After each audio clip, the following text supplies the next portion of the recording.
साखर उद्योग हा केवळ साखर कारखान्यांपुरता मर्यादित नसून तो ग्रामीण अर्थव्यवस्थेचा कणा आहे. शेतकरी, ऊसतोड कामगार, कारखाना कर्मचारी, वाहतूक व्यवसाय आणि अनेक पूरक उद्योग या क्षेत्रावर अवलंबून आहेत. त्यामुळे साखर उद्योग वाचवायचा असेल तर उसाला मिळणारी FRP वाढवणे आवश्यक असून अन्यथा संपूर्ण ग्रामीण अर्थकारण कोलमडण्याची भीती आहे, अशी टीका माजी महसूल मंत्री बाळासाहेब थोरात यांनी केली. कोपरगाव येथे महाराष्ट्र राज्य साखर कामगार प्रतिनिधी मंडळाच्या वतीने आयोजित राज्यस्तरीय निवासी साखर कामगार कार्यकर्ता मार्गदर्शन शिबिरात ते प्रमुख मार्गदर्शक म्हणून बोलत होते. यावेळी विविध सहकारी साखर कारखान्याचे पदाधिकारी, कामगार नेते, प्रतिनिधी आणि कार्यकर्ते मोठ्या संख्येने उपस्थित होते. थोरात म्हणाले, साखर उद्योग हा ग्रामीण भागातील रोजगाराचा सर्वात मोठा स्रोत आहे.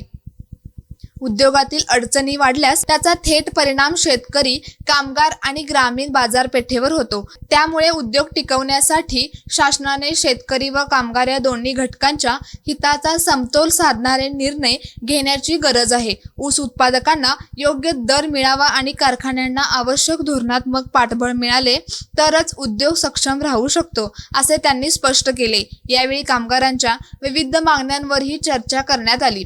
साखर कामगारांचे वेतन FRPशी जोडणे, सेवानिवृत्त कर्मचाऱ्यांना समाधानकारक पेन्शन योजना लागू करणे, कामगार विरोधी कायदे रद्द करणे तसेच हंगामी व कायम कामगारांच्या प्रश्नांवर तातडीने निर्णय घेण्याची मागणी करण्यात आली. या मागण्यांसाठी केंद्र सरकारच्या कामगार मंत्रालयाकडे पाठपुरावा करण्यात येणार असल्याची माहिती आयोजकांनी दिली.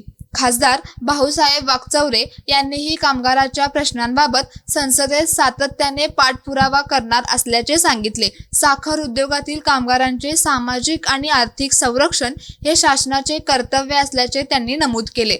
शिबिराच्या प्रारंभी विविध मान्यवरांचे स्वागत करण्यात आले. कार्यक्रमास राज्याध्यक्ष अशोक कोळेकर, तात्यासाहेब काळे, सचिव यशवंत पाटील, कार्याध्यक्ष राजेंद्र चव्हाण, प्रवीण बने, अशोक बिराजदार, नितीन बेनके, दत्तात्रय निसरे, प्रदीप शिंदे, संजय पाटील, संजय मोर, योगेश हंबीर, शिवाजी पाटील, अजित पोटे, दत्तात्रय शेलार, प्रमोद खळाटे, अजय पोटबळ, अजय देवगे, प्रदीप बनगे आदींसह विविध साखर कारखान्यांचे पदाधिकारी उपस्थित होते. शिबिरात साखर उद्योगांसमोरील सध्याची आव्हाने, बदलते आर्थिक धोरण, कामगारांचे हक्क आणि सहकार क्षेत्राचे भवितव्य या विषयांवर सखोल मार्गदर्शन करण्यात आले. उद्योग टिकवण्यासाठी शासन, शेतकरी, कारखानदार आणि कामगार यांनी समन्वयाने काम करण्याची गरज असल्याचा सूर सर्व वक्त्यांनी व्यक्त केला.